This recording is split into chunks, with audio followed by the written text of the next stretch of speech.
ওসবাক বলে, ছোট্টবেলায় আমি যখন মাদ্রাসায় লেখাপড়া করতাম, মাদ্রাসা থেকে যখন বাড়িতে আসলাম, আমার বাড়ির ছাদের উপরে উঠে আমি দাঁড়াইলাম।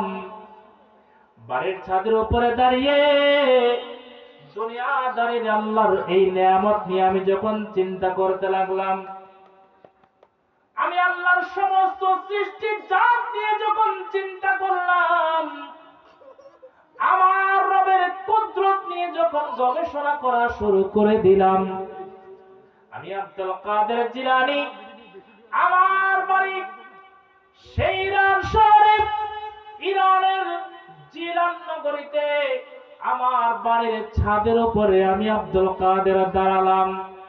বাড়ির ছাদের উপরে দাঁড়াইয়া সামনের দিকে যখন নজর করলাম, আমি আব্দুল কাদের জিলানী আমার বাড়ির ছাদের উপরে দাঁড়িয়ে সামনের দিকে যখন নজর করলাম, বয়স মাত্র আমার তখন 6 বছর কি 5 বছর।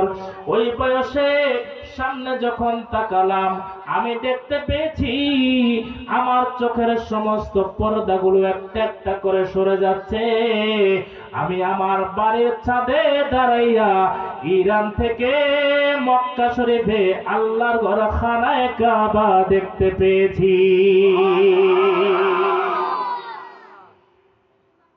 যে আব্দুল কাদের জিলানী ইরান থেকে দাঁড়িয়ে মাত্র 5-6 বছর বয়সে বহু মাইল দূরে মক্কা নগরীতে খানায়ে কাবা দেখতে পারে, এ শরফ বাটার মুসলমান জবান খুলে মহব্বতে বলেন, সেই আব্দুল কাদের জিলানীর ভালোবাসায় যারা আমরা আজকে আজীবন মাহফিলে বসেছি, ইরাকের বাগদাদ শহর থেকে গৌস পাক আমাদেরকে দেখার ক্ষমতা রাখে কি রাখে না?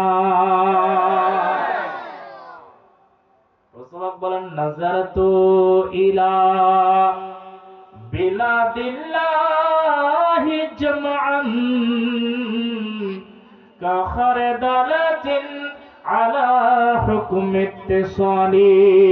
আসসালামু আলাইকুম।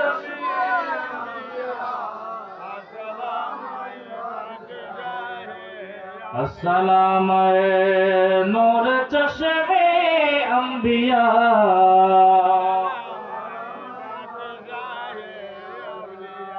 আমার ভাইরা বন্ধুরা মনোযোগ, হুজুর গৌস পাক আব্দুল কাদের জিলানী রাদিয়াল্লাহু তাআলা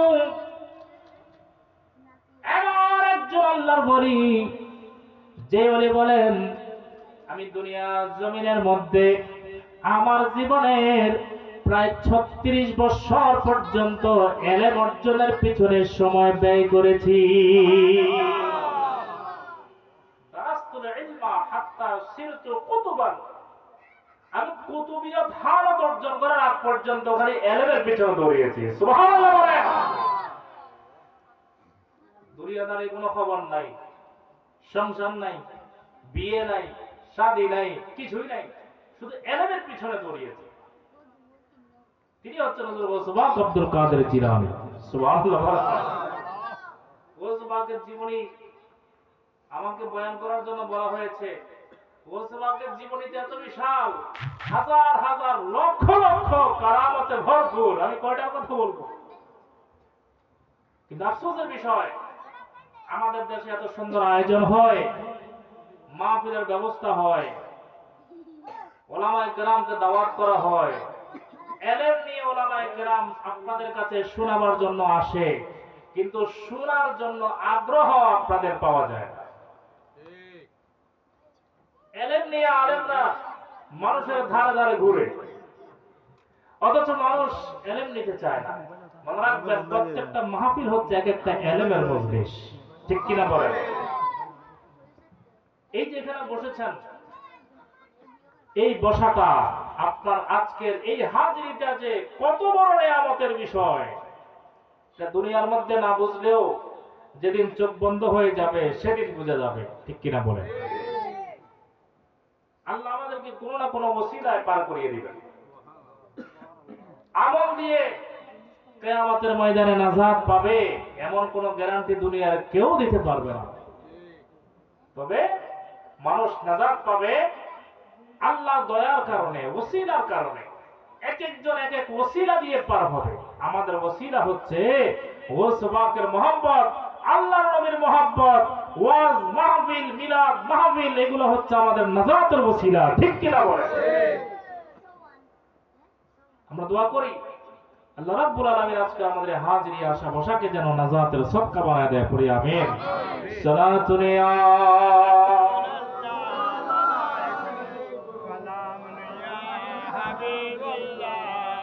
সালাতুন ইয়া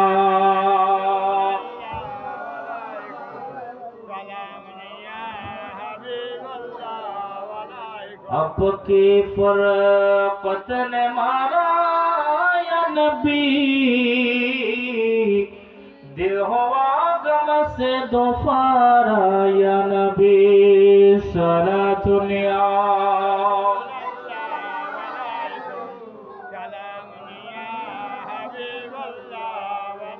या रसूल अल्लाह उन्जुर हालना,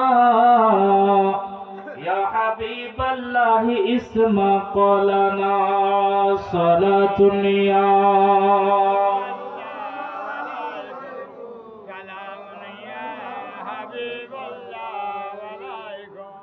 আমার ভাইরা বন্ধুরা মনোযোগ। বলতেছিলাম হুজুর গৌস পাকের কথা, কেমন ভাবে তিনি আল্লাহর দরবারে কবুল হয়েছেন, আল্লাহ রাব্বুল আলামিন কিভাবে ওনার খিদমতকে কবুল করেছেন। আমার বন্ধুরা গভীর মনোযোগ।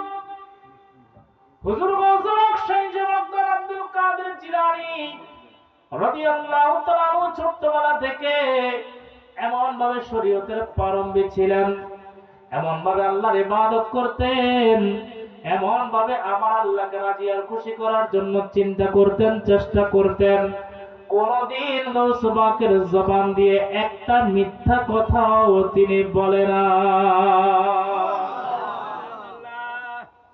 আপনারা জানেন ইলম অর্জন করার জন্য ইরান শহর থেকে তিনি ইরাকের দিকে রওনা হয়ে গেলেন। আম্মা জান ওনার জামার ভিতরে ছোট্ট করে একটা পকেট বানিয়ে সেখানে মা জান 40টা মোহর দিয়ে দিলেন। বলে বাবা তুমি ইলম অর্জন করার জন্য যাচ্ছ, কি দিব আর কি দিব, আমি মা তোমাকে 40টা মোহর দিলাম। এ বাবা যেখানে যাও মায়ের ওসিয়ত পালন করবা, জীবনে কোনোদিন মিথ্যা কথা বলবা না। আজকে তো আমাদের মায়েরা বাবারা বাচ্চাদেরকে মিথ্যা বলার জন্য শিখিয়ে দেয়। আজরা নাই বাবা ঘরে আছে, ফোন আসছে, ছেলেকে বলে ফোন রিসিভ করে বলো বাবা ঘরে নাই। আছে না? আমাদের দেশের মায়েরা আমাদের বাবারা বাচ্চাদেরকে মিথ্যা বলা শেখায়, কিন্তু গৌস পাকের আম্মা জান বলে বাবারে জীবনে কোনোদিন মিথ্যা বলবা না। কারণ ওই আল্লাহদের একটা বড় আলামত, আল্লাহ বলিরা জবানটাকে আল্লাহর জন্য ওয়াকফ করে দেয়। সুবহানাল্লাহ বলেন। 40টা মোহর সাথে নিয়ে গৌস পাক যখন সফরে বের হয়ে গেলেন, রাস্তার মধ্যে ডাকাতে ধরলো, ওই কাফেলার সবার মাল লুট করলো। কিন্তু গৌস পাক বয়স ছোট, ছোট মানুষ দেখে ডাকাত ওনাকে চেক করে নাই, ধরে নাই। ডাকাত সর্দার যাওয়ার সময় গৌস পাক আব্দুল কাদের জিলানীকে বলে এ বাবা সবার মাল তো নিলাম, তোমার কাছে কিছু আছে কিনা? আছে কিনা বলেন? আছে না? কয়টা মোহর আছে? 40টা। আচ্ছা আপনার কাছে আমার কাছে যদি এরকম 40 মোহর না 40 টাকাও থাকে, চোর বা টাকার ধরার পরে যদি বলে কিছু আছে, আমরা কি বলবো? কথা বলেন, কি বলবো? আমরা তো বলবো নাই, থাকলেও বলবো নাই। ঠিক কিনা? পার্থক্য দেখেন ওই আল্লাহদের সাথে আমাদের পার্থক্য কোথায়? কিন্তু আমার গোসবাক বলে আছে। হ্যাঁ, ঢাকার শর্ত তো অবাক কি আছে বলে 40টা স্বর্ণের মোহর আছে। ডাকাত তো অবাক হয়ে গেল নাই রে, গোটা কাফেলার সবাইকে লুট করেও 40টা মোহর পাই নাই। এই ছোট্ট ছেলে বলে তার কাছে নাকি 40টা মোহর আছে। বলে বাবা কেন তুমি বলে দিলা? তুমি তো চাইলে গোপন করতে পারতা, 40টা মোহরের কথা কেন বলে দিলা? গোসবাক বলে আমি যখন এলেম অর্জনের জন্য ঘর থেকে বের হয়েছি, এই মোহরগুলো আমার মা আমার সাথে দিয়েছেন, আর আমার মা ওসিয়ত করেছেন বাবা জীবনের যত বড় তোমার সামনে বিপদ আসুক না কেন, জবানটাকে আল্লাহর জন্য ওয়াকফ করতে হবে। এই জবান দিয়ে কোনোদিন মিথ্যা বলা যাবে না। এই জন্য আমি মিথ্যা বলি নাই। আপনি দেখেন আমার ভিতরের পকেটে 40টা মোহর আছে। ডাকাত সর্দার বলে সারা জীবন কত ডাকাতি করলাম, কত মানুষের সম্পদ লুট করলাম, কোনদিন তো আল্লাহকে ভয় করি নাই। আর এই ছোট্ট বাচ্চা এমন বলে আল্লাহকে ভয় করে, এই বয়সে একটা মিথ্যা বলে না। মনটাকে আল্লাহ ঘুরিয়ে দিলেন। বলেন কলবের মালিককে। আল্লাহ চাইলে মানুষের দিল পরিবর্তন করতে পারে কি পারে না? শুনুন নাই বনি ইসরাইলের এক লোক 100 মানুষকে হত্যা করার পরে তওবা থেকে দৌড়াচ্ছে। 100 মানুষ হত্যা করার পরে দিলের মধ্যে আল্লাহ ভয় ঢুকে গেছে। বলে এখন তো তওবা করতে হবে। আমার আল্লাহ বলে এ বান্দা তুমি কত গুনাহ করবা, করতে থাকো, গুনাহ করো। তোমার গুনাহ যদি সাগর পরিমাণ হয়, আমি আল্লাহর দয়া মহাসাগর পরিমাণ। সুবহানাল্লাহ। লা তাকনাতু মির রাহমাতিল্লাহ। যতই গুনাহ করো না কেন আল্লাহর রহমত থেকে কখনো নিরাশ হবে। গোসবাক বলে 40টা আছে মোহর। এই ডাকাত সর্দার বলে আমরা জীবনে কত মানুষের সম্পদ লুট করেছি, কখনো তো কোনদিন আল্লাহকে ভয় করি নাই। কত মিথ্যা জবান দিয়ে বলেছি তার কোনো হিসাব নাই। কিন্তু এই ছোট্ট মানুষ এই বয়সে এমন ভাবে আল্লাহকে স্মরণ করে, আল্লাহকে ভয় করে। আমরা জীবনে কি করলাম মনের মধ্যে ভয় চলে আসছে। গোসবাকের কাছে এসে বলে বাবারে তুমি বয়সে যদিও আমাদের থেকে ছোট হও, কিন্তু ঈমানে আমাদের চাইতে তুমি অনেক বড়। ঈমানের শক্তিতে তুমি আমাদের চাইতে বড়। এ বাবা আমাদের একটু তুমি তওবা করে দাও। আমরা জীবনে অনেক ডাকাতি করেছি, চুরি করেছি, বদমাশি করেছি, আজকে তুমি একটু আমাদেরকে তওবা করে দাও। আমার গোসবাক সবাইকে একজন একজন করে তওবা করাইলেন।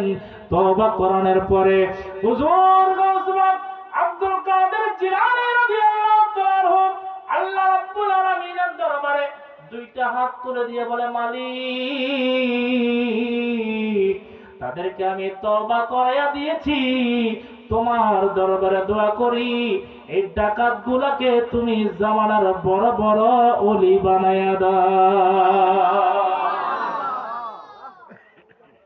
সব ডাকাত তওবা করে খাঁটি মুসলমান হয়ে গেছে, আল্লাহ জামানার বড় বড় ওলি বানায় দিয়েছে। এটা হচ্ছে গোসবাকের গৌসিয়তের নজর। ঠিক কিনা বলেন? গৌসিয়তের নজর করম বহু বড় জিনিস। এই জন্য আমার ভাইরা বন্ধুরা, হুজুর গৌসবাক আব্দুল কাদের জিলানী সারা জীবন আলোচনা করলাম, সারা জীবন আলোচনা শুনলাম, কিন্তু গৌসবাকের জীবনের মধ্যে কি আদর্শ আছে সেটা আমি নিলাম না। এই আলোচনা শোনার কোনো দাম নাই। ঠিক কিনা? তাহলে আমরা আজকে মাহফিল থেকে গৌসবাকের জীবনের একটা আদর্শ আমাদের জীবনে নিতে চাই। রাজি আছেন না নাই? কারা কারা রাজি নাই হাত তোলেন। আছে তো দেখা যাচ্ছে।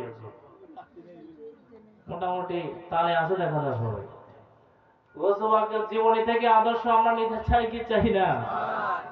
এক নম্বর আদর্শ নিতে হবে, মিথ্যা বলা যাবে এ বাবা, বলা যাবে না। আমাদের জীবনে মিথ্যা আছে না নাই? কত হাজার মিথ্যার মধ্যে যে আমরা ভাসতেছি, হাবুডুবু খাচ্ছি, কোন হিসাব? মনে রাখবেন, মিথ্যা হচ্ছে সব পাপের মূল। আল কিযবু উম্মুজ যুনুব, সব পাপের মূল হচ্ছে মিথ্যা। আপনি মিথ্যা বললেন, তার মানে আপনি সব পাপ একসাথে করলেন। বাংলাদেশের এক বক্তা বলে দিয়েছে না, যে কোন মার্কায় নাকি ভোট দিলে 18 কোটি মানুষের নামাজের সওয়াব পাওয়া যায়। নাউযুবিল্লাহ বলেন। এগুলা কুফরি বক্তব্য। আল্লাহ তাদেরকে হেদায়েত দান করুন। আরো জোরে বলেন আমিন। আমরা ইসলামের পক্ষে আছি। যারা ইসলামের পক্ষে থাকবে, কথা বলবে, আহলে সুন্নাত ওয়াল জামাতের স্বার্থে যারা কাজ করবে, আমরা তাদের পক্ষে আছি। ঠিক কিনা বলেন? আমার ভাইরা, মিথ্যা এমন একটা পাপ, আপনি মিথ্যা বললেন মানে সব পাপ একসাথে করলেন। এজন্য মিথ্যা থেকে নিজেকে মুক্ত রাখতে হবে। আল্লাহ আমাদেরকে মিথ্যা থেকে মুক্ত রাখার তৌফিক দান করুন। গোসবাকের জীবনের মধ্যে এটা অন্যতম আদর্শ। গোসবাকের জীবনীতে অন্যতম আদর্শ, মিথ্যা বলা যাবে যাবে না। আমার ভাইয়েরা, বন্ধুরা, মনোযোগ। আমার হুজুর গোসবাক আব্দুল কাদের জিলানী রাদিয়াল্লাহু তাআলা জীবনে কোনদিন মিথ্যা যেমন বলে নাই, গোসবাক জীবনে কোনদিন নামাজ তরক করে নাই। নামাজ তরক না করে এক কথা, আবার আল্লাহকে রাজি করবার জন্য নামাজ পড়া আরেক কথা।